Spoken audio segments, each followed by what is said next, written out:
Webinar will begin in 1 minute.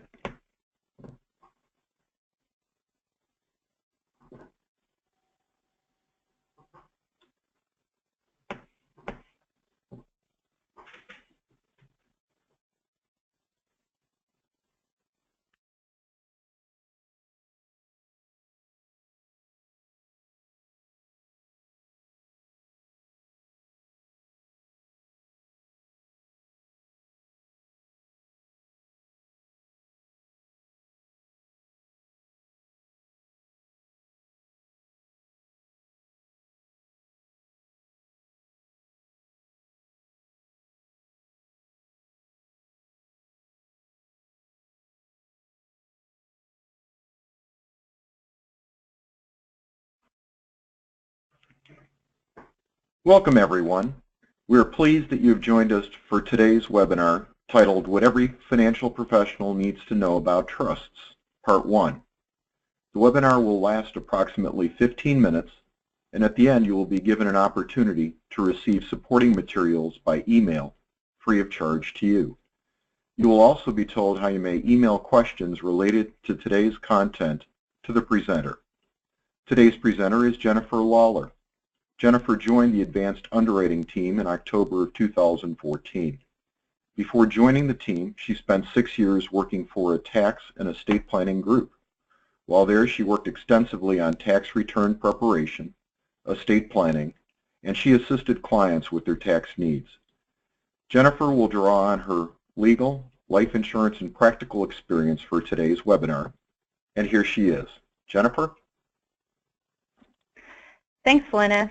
Hello, everyone. Thanks for joining us today. As Linus said, we'll be talking about trusts. As we all know, trusts can be a very important estate planning tool. While trusts should be established by an attorney, financial planners should have a working knowledge about trusts in order to help best serve their clients. In today's webinar, we will discuss common trust elements, when and how trusts are created, typical trust structures, how trusts are administered, and some common types of trusts and their primary purposes. To familiarize ourselves with the lingo, we will start today with some common trust elements. A trust is a legal entity with a legal status separate and apart from the person who created the trust. A trust is usually established by a written document which describes how the assets within the trust can be used, invested, and distributed. Some states allow for trusts to be created orally, but these usually prove to be problematic and hard to administer. A grantor is usually the person who created the trust and contributes money or assets to the trust. Trusts usually have one grantor, but some married couples may wish to create joint trusts.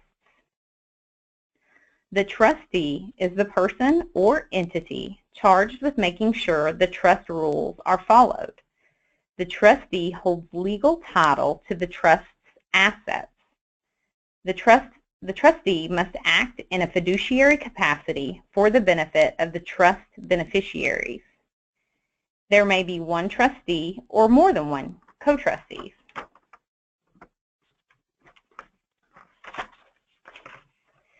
Beneficiaries are those that are entitled to receive or request distributions or other benefits from the trust. Current beneficiaries are those who are entitled to ask the trustee for immediate benefits from the trust. Contingent or remainder beneficiaries are those that are entitled to benefits from the trust after the trustee has fully met the trust's obligations to the current beneficiaries. Trust corpus or trust principal are the assets that are titled in the name of the trust. Income is the earnings generated by the corpus based on the trustee's investments within the trust. Most commonly, trusts are created when an individual visits an estate planning attorney. A living trust is one that comes into existence immediately after creation. Living trusts can be revocable or irrevocable. Revocable living trusts are quite common and can be easily changed by the grantor. Irrevocable trusts cannot be changed by the grantor after creation, except in very limited circumstances. Testamentary trusts are created by special language in an individual's will. They do not come into being until after the individual's death. Some of the most common trust provisions include identification of beneficiaries. Now, this is a very important one. Beneficiaries should be easily identifiable by the language in the trust. The trust should also include a description of types of allowable distributions that the trustee can make and when they can be made and to whom. The trust document should also include a statement of the revocable or irrevocable nature of the trust. It should also include specific powers of the trustee and when the trustee must act. Most trusts also include investment philosophy of the trust and any prohibited investments. They should also include trustee resignation and succession rules if a trustee can no longer serve as trustee. Most trusts will also contain a choice of law that governs the trust if a lawsuit or legal claim should arise.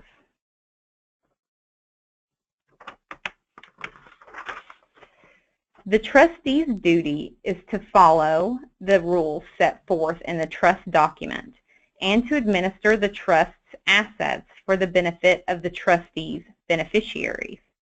It seems like a no-brainer, but the trustee must keep the trust assets separate and apart from their own assets.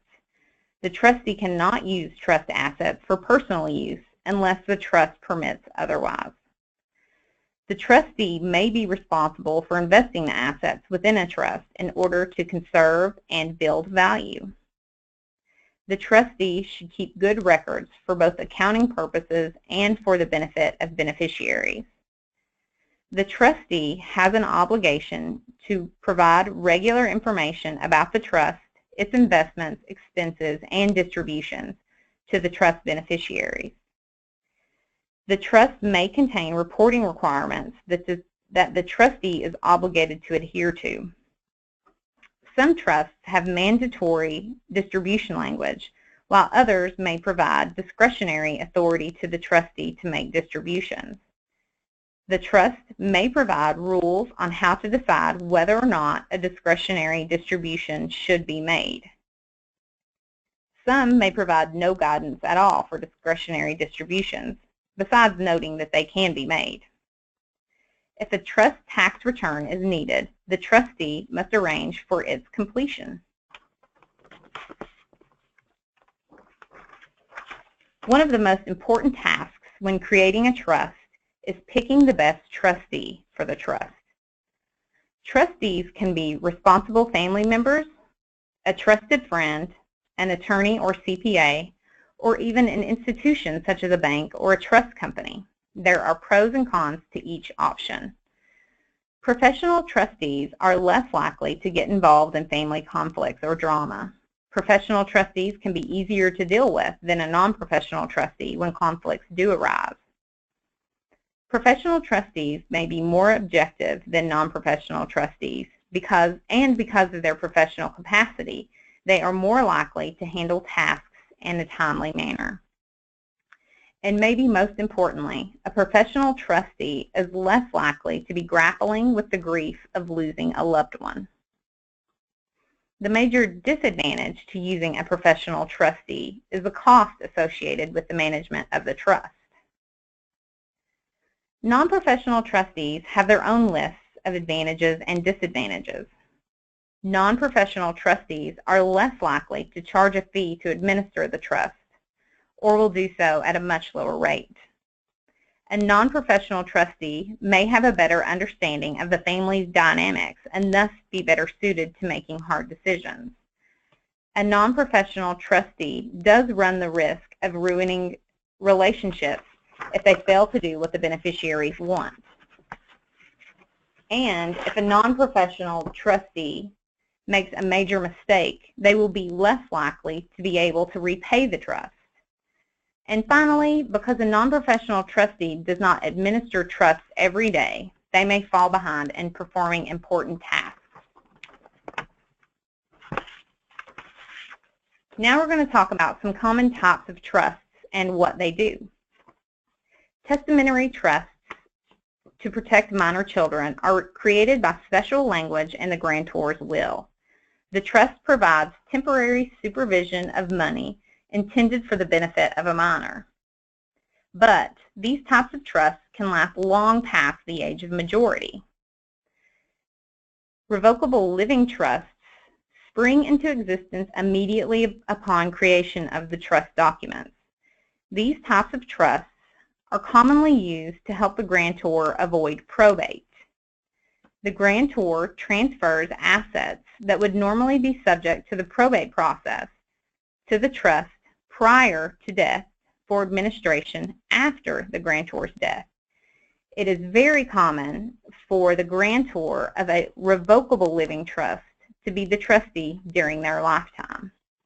Married couples may even want to create joint living trusts. Irrevocable life insurance trusts allow the grantor of the trust to exclude assets from their estate. Because of this, the grantor cannot act as trustee.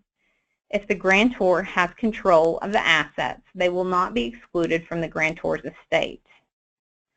When ILETs are funded by life insurance, they allow the grantor to provide liquidity for death taxes and final expenses without subjecting the proceeds to estate taxes. But ILETs can be useful for non-tax reasons as well. A grantor may create an ILET when their heirs are not responsible with money, or if they have complicated beneficiary needs. ILETs also have their drawbacks, namely being irrevocable, which makes them hard to almost impossible to change. Dynasty trusts are trusts that are intended to last a long time after the death of the grantor. The special language needed for a dynasty trust can be found in a testamentary trust, a revocable trust, and an irrevocable trust.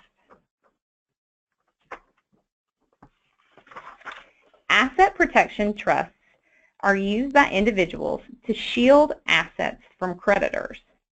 The effectiveness and rules regarding asset protection trusts vary by state, but they must be irrevocable for the discretionary use of the grantor and for the ultimate benefit of the grantor's family. Special needs trusts are used to protect those with disabilities that qualify for needs-based government programs. The key to qualifying for those programs is that the individual must have a financial need. If the individual were to receive funds outright, they would likely lose their benefits. A properly drafted special needs trust allows the trust to provide limited benefits for the individual without adding to their countable assets. They must be very restrictive and only pay for things the individual's current benefits do not cover. Charitable trusts are tools that allow individuals to give to charities. The most common form of charitable trust is a charitable remainder trust.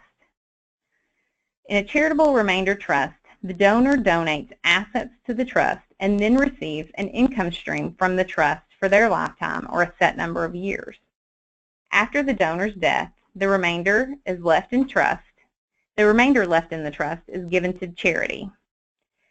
Charitable trusts are sophisticated, but if you have charitable-minded clients, they can also provide tax benefits for the donor.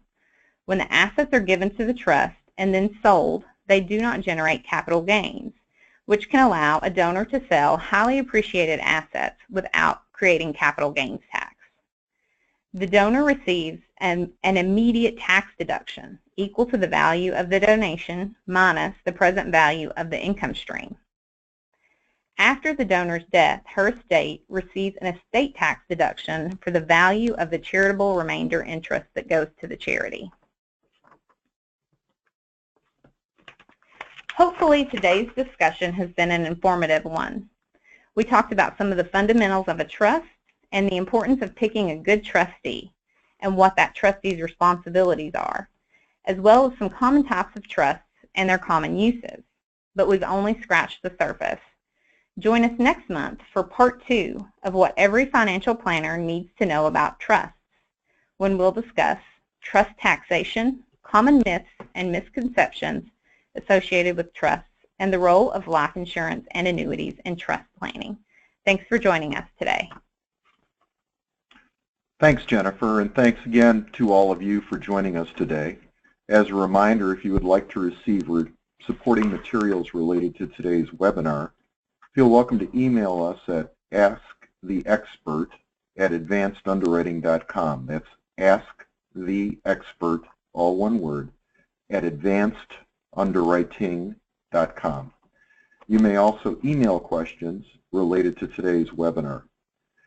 As Jennifer mentioned, feel welcome to join us for part 2 of this webinar on Wednesday, April 5th at the same time as today's webinar. You can also find an archive of our webinars on our YouTube channel.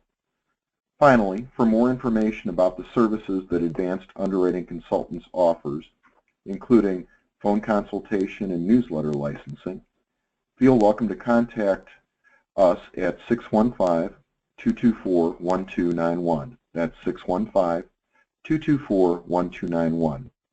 Thanks again, and best wishes for continued success.